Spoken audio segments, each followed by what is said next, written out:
Chapitre 5, l'industrialisation et l'accélération des transformations économiques et sociales en France lors du Second Empire. Donc c'est le deuxième chapitre consacré au Second Empire, mais cette fois-ci nous n'allons pas nous intéresser au combat politique entre républicains, libéraux et partisans du Second Empire, mais plutôt nous allons nous intéresser aux transformations économiques et sociales que connaît la France sous le règne de Napoléon III. Alors, il faut savoir qu'entre 1852 et 1870, la France se transforme socialement, économiquement, elle s'industrialise, elle s'industrialise. On est en pleine révolution industrielle. Par conséquent, le pays rentre dans la modernité. Il faut savoir que Napoléon III, d'ailleurs on va commencer le cours avec ça, était profondément convaincu de la nécessité de transformer la France. Il était porté par ce qu'on appelle un idéal modernisateur. En fait, il pensait sincèrement que les problèmes sociaux, politiques, économiques de la société française pouvaient être résolus par l'industrialisation, la transformation économique, les sciences, etc., etc. Il n'était pas le seul à apporter en lui cet idéal, c'était un idéal qui était très très partagé, mais lui, il en a fait une véritable politique, ce qui explique en partie sa longévité. Entre 1852 et 1870, il y a certes des contestations de libéraux au corps législatif, des contestations des républicains à la fin avec Léon Gambetta. Cela dit, il n'y a pas de grands mouvements sociaux. Napoléon III n'a pas été renversé comme ce fut le cas pour Charles X ou Louis-Philippe. Donc, voici l'introduction que vous aurez maintenant dans votre cahier. Le Second Empire, porté par un idéal modernisateur, encourage la croissance économique par la mise en réseau du territoire et le développement du crédit. Cette politique s'inscrit dans le contexte d'une industrialisation graduelle qui touche les villes comme les campagnes et transforme la société. Et donc la problématique du cours sera: peut-on dire que le Second Empire accélère le processus d'industrialisation et fait entrer la société française dans la modernité? On va voir tout ça. Alors vous allez voir, le début du cours est assez simple. Alors, on va partir sur le grand 1. Alors, juste avant, je voudrais vous parler de deux écrivains à connaître, si vous pouvez les lire, hein, c'est encore mieux, qui incarnent bien cette atmosphère. Alors, ce sont deux écrivains assez différents de par leur thématique. Le premier, c'est Jules Verne. Alors, Jules Verne est un écrivain qui a commencé sa carrière sous le Second Empire, mais c'est d'abord un écrivain de la Troisième République, donc après 1870. Alors, cela dit, Jules Verne incarne bien cet idéal modernisateur, cette utopie liée à la science, qui parcourt la fin du 19e et le début du 20e siècle. En fait, vraiment, à la fin du 19e siècle, on croit en la science. Et Jules Verne, de par les aventures qu'il imagine, comme 20 milieux sous les mers ou Voyage au centre de la Terre, explore les possibilités offertes par la science. Alors ça va au-delà parce qu'il fait en fait de ce qu'on appelle de la science-fiction, mais ça montre bien que à l'époque, on pensait vraiment que la science allait encore progresser et qu'elle allait apporter de bonnes choses à l'humanité. Donc, Jules Verne est le premier écrivain qui incarne bien cette époque. Le second écrivain, j'en ai déjà parlé, sur le Second Empire, évidemment, il est incontournable, c'est Émile Zola et sa saga des Rougon-Macquart, donc les 20 livres. Cela dit, pour vraiment notre problématique, il y a 3 livres à connaître. C'est Germinal qui s'intéresse aux luttes ouvrières. On verra dans la dernière partie du cours les conséquences de la transformation de la société sur le plan social, avec la lutte des classes. Donc Germinal aborde ça, il aborde aussi la vie quotidienne des mineurs, les classes sociales, entre bourgeois et prolétaires. On verra tout ça à la fin du cours. Alors, le roman La Terre est consacré au monde agricole. Le monde agricole, on va en parler parce que la campagne va largement bénéficier des transformations économiques, sociales, techniques. Et justement, le roman La Terre aborde en partie la mutation du monde agricole entre des paysans qui reçoivent le progrès et d'autres qui le refusent. Et enfin, alors, un autre livre qui s'intéresse au monde des chemins de fer, La bête humaine. Alors, la bête humaine, c'est pas que ça. C'est d'abord une histoire de meurtre, mais qui a en toile de fond l'univers des chemins de fer, des gares, etc., etc. Alors, pourquoi les chemins de fer? Tout simplement parce que le réseau devient réellement national sous le Second Empire. Et le chemin de fer irrigue jusqu'aux campagnes. Voilà pour ces 3 ouvrages des Rougon-Macquart, d'Émile Zola. Allez, on rentre dans le vif du sujet maintenant. On va passer au grand 1. Le Second Empire et la modernisation de la France. Comment le Second Empire entend-il moderniser la France? Alors d'abord, on va commencer par la personnalité de Napoléon III. Napoléon III était un empereur favorable à la modernisation, je l'ai déjà dit, je vais aller un petit peu plus en détail. Alors, avant toute chose, il faut connaître un livre écrit par Napoléon III. C'est Extinction du paupérisme. Avant 1848 et son élection en tant que président de la République, puis après il est devenu empereur, ça vous le savez, c'est le cours précédent, Napoléon III s'est intéressé à la question sociale en France. Il a écrit en prison, parce qu'il avait fait une tentative de coup d'État sous Louis-Philippe, un livre qui s'appelle Extinction du paupérisme. Et dans cet ouvrage, il propose une théorie, c'est très à la mode du XIXe siècle, pour améliorer le sort de la classe ouvrière. Pour lui, son idéal est de fonder des colonies agricoles, fournir l'instruction et l'hygiène aux ouvriers, aux classes populaires.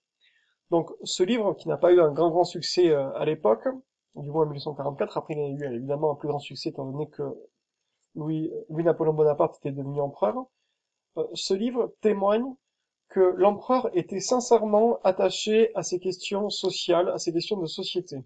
Mais on en voit déjà qu'il ne voulait pas y répondre de manière très politique. Il ne voulait pas, par exemple, se lancer dans un mouvement révolutionnaire plutôt lié au socialisme. Il comptait plutôt sur des progrès techniques pour résoudre la question du paupérisme, la question de la pauvreté, la question des inégalités. Voilà.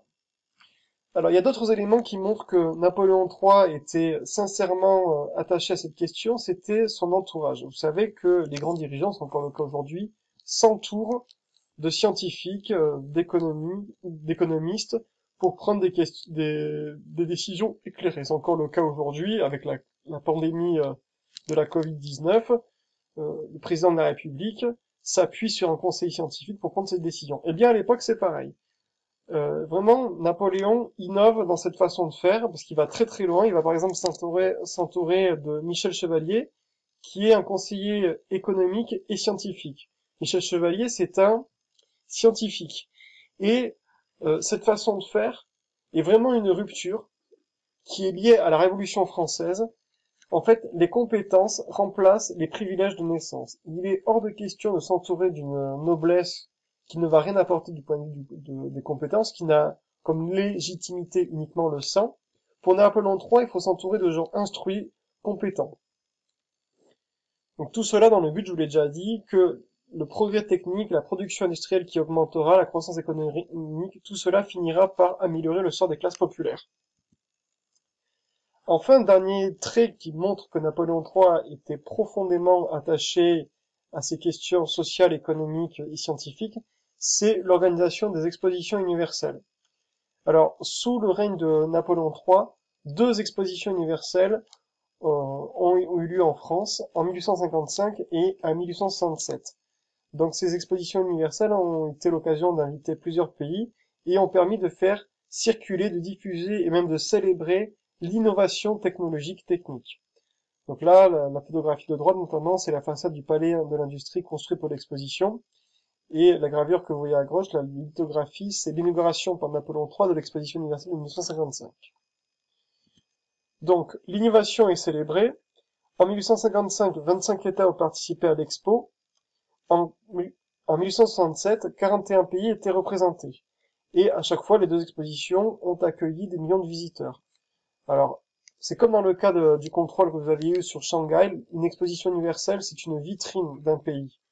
Le pays peut se mettre en avant, il peut mettre en avant la qualité de ses productions, de ses procédés industriels, et à l'inverse, les pays étrangers viennent présenter leurs propres nouveautés technologiques, leur innovation. Bref, le fait que le Second Empire ait porté autant d'attention à cela montre que la question scientifique, politique, économique était au centre des préoccupations de Napoléon III. Donc c'est pour ça qu'il faut retenir Napoléon III était un empereur très favorable à la modernisation. Alors aussi, Napoléon III a soutenu la modernisation par les comices agricoles. Alors, la notion de comice, ça date déjà de l'Antiquité, à l'époque romaine. Au XIXe siècle, C'est une réunion d'exploitants agricoles, le plus souvent en présence d'un représentant de l'État, afin de faire connaître les pratiques innovantes et d'améliorer la production. En fait, tout simplement, Napoléon III voulait que les innovations technologiques, techniques se diffusent au sein même des campagnes, notamment pour améliorer la productivité et les rendements de l'agriculture. Alors certes, les comices ne sont pas une invention du Second Empire, mais Napoléon III les valorise, les soutient, et cela permet concrètement de diffuser des techniques innovantes comme l'usage de l'engrais. On verra que la Troisième République poursuivra dans cette même voie. Alors, 1.2, un territoire décloisonné et connecté. Une des œuvres majeures du développement industriel et économique, c'est l'extension du réseau de chemin de fer. Alors, le chemin de fer a vraiment été développé sous Louis-Philippe, mais Napoléon III a largement contribué à agrandir ce réseau. D'abord, on a eu un réseau centré sur Paris, reliant les principales villes, puis, petit à petit, le réseau a irrigué tout le territoire. Entre 1851 et 1870, le réseau est passé de 3000 à 17 000 kilomètres, et le nombre de voyageurs de 20 à 113 millions par an. Cela dit, le chemin de fer n'était pas utilisé quotidiennement par les habitants. Cela restait extrêmement cher, et le chemin de fer restait quand même quelque chose de très aristocratique, ou du moins réservé à une certaine élite bourgeoise. Le roman La bête humaine de Zola le montre bien, si cela vous intéresse. Alors, petite originalité, à aujourd'hui nous avons une seule entreprise ferroviaire en France, la SNCF. À l'époque, le Napoléon III avait confié l'exploitation des grandes compagnies, des concessions en fait, à des entreprises privées. En fait, il y avait 6 grandes compagnies privées, qui d'ailleurs avaient chacune leur gare à Paris. C'est pour cela qu'à Paris, vous n'avez pas qu'une seule gare, mais plusieurs gares. Gare Montparnasse, gare du Lion, gare Saint-Lazare, etc., etc. Tout simplement parce que ça correspondait à une grande entreprise qui exploitait une partie du réseau. Donc il y avait des concessions. Alors ça, déjà, cela montre, on le verra un peu plus tard, l'alliance entre un secteur privé, une bourgeoisie extrêmement riche, et le secteur public, l'État. On en reparlera plus tard. Autre donnée importante, le réseau routier se modernise jusqu'au cœur des campagnes. Cela permet la circulation des biens de consommation, des hommes, des idées. Alors pas de chance pour Napoléon III, c'est surtout les républicains qui en profiteront. Ça, on le verra dans un cours prochainement. Les mobilités explosent. Donc par conséquent, si les mobilités explosent, si les biens de consommation explosent, cela permet aux régions de se spécialiser du point de vue agricole. Par exemple, le Languedoc a arrêté de faire de la polyculture et s'est spécialisé dans le vin. À l'inverse, on ne faisait plus de vin dans la région parisienne et on s'est spécialisé dans la culture de céréales. De même, les transports maritimes se renforcent, surtout après la connexion des ports au réseau ferré. Il y a une liaison ferroviaire qui se développe entre Marseille et Alger. On le verra dans un prochain cours. Alger était déjà française en 1854. Et enfin, il y a une ligne transatlantique qui est ouverte en 1864 entre Le Havre et New York. De même, du point de vue de la communication, le réseau télégraphique explose. Dernier aspect du cours. Et là, vous allez devoir travailler, là, vous allez devoir être en activité. Toute cette modernisation a nécessité un investissement, un financement. Et là, on va le voir, dans ce contexte, les acteurs privés, notamment les banques, ont joué un rôle majeur.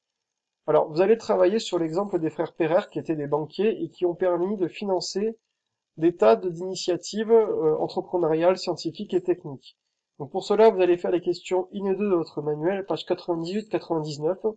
Donc c'est à vous de jouer. Alors juste pour la question 2, vous verrez, on vous demandera d'évaluer la capacité d'acteur la capacité d'influence des acteurs.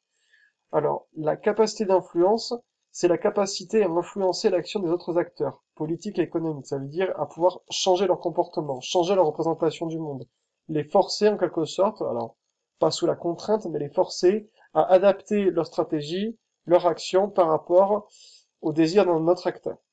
Voilà, vous faites les questions 1 et 2, si vous avez uniquement à faire ça en plus de tenir le cours à jour. Vous m'envoyez une preuve de votre travail et je vous enverrai la correction. Chers élèves, je vous souhaite une excellente semaine.